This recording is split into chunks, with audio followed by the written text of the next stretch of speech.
I knew I was in Chile when, looking around me, I saw a whole new world.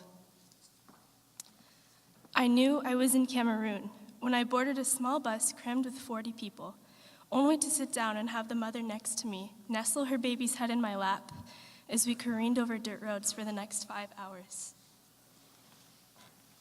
I knew I was in Oregon when I stood at the peak of a shield volcano and saw for the first time an aerial view of the West Coast. I knew I was in England when I got yelled at for cycling on the pavement and not biking on the road. I knew I was in Italy when I looked over the wall and stretched out before me was the sun, setting on rolling hills and mountains, every shade of green. I knew I was in Lithuania when my roommate came back from a weekend at home with eggs, milk, sour cream, honey, and potatoes from her family's land. I knew I was in Jerusalem when my senses were overwhelmed, my eyes by tangible layers of history, my ears by the incessant honking that reminded me that my new home was a bustling city, my nose by the comforting scent of incense inside a Russian Orthodox church, my mouth by the refreshing burst of citrus from a kumquat picked right off the tree, and my fingers by the smooth, cold limestone out of which everything seemed to be built. It's morning, and I wake up to a warm ray of sunshine streaming in through my window to let me know that the Italian sky once again will be clear and blue. My apartment mates are making espresso in the kitchen. It's morning, and I wake up to roosters crowing before 5 a.m., and am soon offered a bucket of water from a cool mountain stream to bathe. It's morning, and I wake up to a few daddy longlegs posing silent by my pillow, the most sophisticated insects alive. The heat of the wood stove seeps through the crack under my door, a fire with 3 too many logs. It's morning, and I wake up to church bells at 7:30 a.m. from the abbey on the hill. I say good morning to God, climb down from the top of the rickety old bunk bed, and gaze out my window at the sunlight just beginning to illuminate the other side of the valley, painting the world with the warm tones of orange and brown and white buildings against dark green foliage. Good morning, Jerusalem. Getting ready to leave my apartment, I pack my bag with everything I'll need for the day and begin my walk down the main street as the town is just waking up. I search for the unique yet familiar shadows that the stone buildings and the sun create on the cobblestone street. There are green-eyed children shouting Italian greetings at each other as they walk to school, and the same old men as yesterday are smoking in the piazza. Getting ready to leave my apartment, I get dressed and sit down to a perfectly arranged breakfast of fruit, oats, and tea with my 75-year-old host, Mom Nora. Here comes the theater, the beggar woman, the gelato shop, the street performer. It's all a part of the familiar story the town seems to read to me every day as the cobblestone street takes me to class. Getting ready to leave our house, I grab a few digestives to snack on while I'm in the library. At lunch, I will grab a curry sandwich at Marston's with milk tea. Getting ready to leave my homestay, I am accompanied by my young sisters Munge and Danielle, who, clad in their matching blue uniforms, each grab one of my hands as we make our way uphill and join hundreds of other school children winding up dirt roads in a rush to make the walk to class in 30 minutes. In my Lithuanian class, my freshman classmates from Russia and Latvia pick up on the pronunciation immediately, while I sweat with nervousness that the professor will call on me. At my tutorials on Friday mornings, I read my paper aloud over a cappuccino and discuss it at length with my tutor. Afterwards, we walk through the Bodleian Museum and look at artifacts relevant to my study.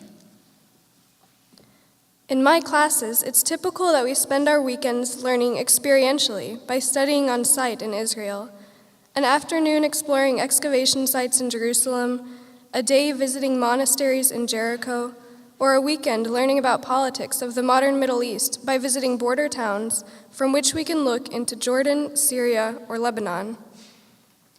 In my teaching English class, we break into small groups and talk about how we learned English. Everyone else learned it in a classroom. For the first time, I realized how unique it is to grow up monolingual. In my classes, it's typical to be sweating well before the professor has even arrived. But even though it was as hot and humid as it usually is on my walk to school this morning, our lecture is drowned out and thus paused when threatening clouds roll in and pelt the earth with their deafening daily provision. I realized this was going to be hard when there was no hot water during winter, unless I turned the water heater on with each shower, and my classes kept getting canceled because of protests and strikes. The whole city would sometimes shut down.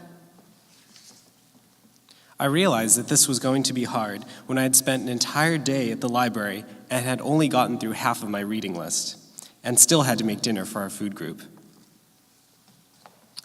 I realized this was going to be hard when I finally sat down to start my first project on Pierre Bourdieu and read this sentence. Objectively classifiable conditions of existence, the class of conditionings, and the position in the structure of conditions of existence, a structuring structure, create a structured and structuring structure by conditioning, and through acts of perception and appreciation, generate both a system of schemes generating classifiable practices and works, and a system of schemes of perception and appreciation. I realized this was going to be hard when I tried in vain to find Italian words to explain who I was and why I was making a giant charcoal drawing on the side of the street. I met so many wonderful people with whom I was never able to have a real conversation. On my way home on the metro after class, I pass a clear view of the Andes foothills, rarely seen through the smog on my side of town in central Santiago. I pass football fields, the arts region, and go underground into a long, dark tunnel. On my way home from class, I cycle past Magdalen College and hear the bells from Christchurch calling their students to evensong. When I arrive at home, I will make a pot of tea to share with whoever is around. If I walk home down the main artery of the city, I see government buildings like the president's office, policemen on massive horses, fruit and sopaipilla stands, the same homeless people, the artisan market, poor college kids selling soy burgers, and street dogs in little coats gifted to them from one of their many human companions. On my way home from a morning on the Mount of Olives, I pass taxi drivers offering me rides, Arab women pushing strollers up hills, colorful fruit stands, a tour group with matching hats, and palm trees with swaying branches overhead. On my way back, I picked some grapes from off the vine behind the library and dumped some compost on a mob of chickens. I learned so much just by looking around me on those walks home.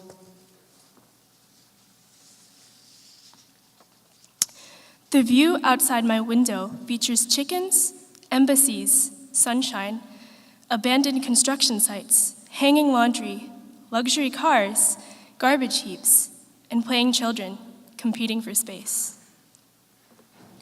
The view outside my window is another dorm, newly built to a Western design, and behind it, a block of gray abandoned Soviet buildings.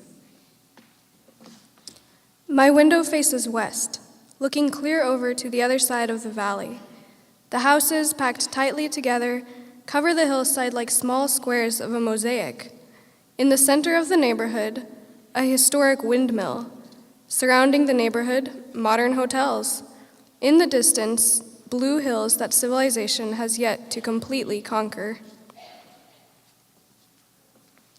It's dinner time on a Sunday, and my roommates spend hours cooking dishes from their home countries. Potatoes, fish, mamaliga, shalti barshe, everything topped with sour cream. Afterwards, we drink tea and eat chocolate. It's dinner time, and I am so hungry after dance class and a crowded metro ride home, but I can't wait to see what my host mom's cooked up for me. Maybe an artichoke or kocha yujo, seaweed stew. It's dinner time, and I am enthralled that my host parents have served me the same grilled fish, head, tail, and scales included, and couscous de manioc they are eating, with no utensils in sight. After dinner, I start reading Mink River by Brian Doyle, interrupted by conversations with other students about the contributions of the genre of magical realism, talking crows, the ethics of eating, and post-feminism.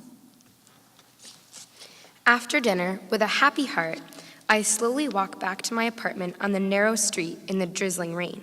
My stomach is full of pizza, and my eyes are glued to the wet cobblestone road that is reflecting the light from the street lamps. It seems like there are a million different colors shining on each stone. After dinner with friends in my cohort, we go to a pub and talk about our newfound discoveries and lessons. The dark wood, small nooks, and good company facilitates good atmosphere for conversation. After dinner with my roommates, the four of us sit full and content in front of our cups of tea and bars of chocolate. What had been our conversation becomes their conversation again, and I wonder which factor of the many it is that makes it so difficult for me to connect with them. Something about being a newcomer, a North American? The gulf between us is so wide, but amazingly, there is still deep care among us.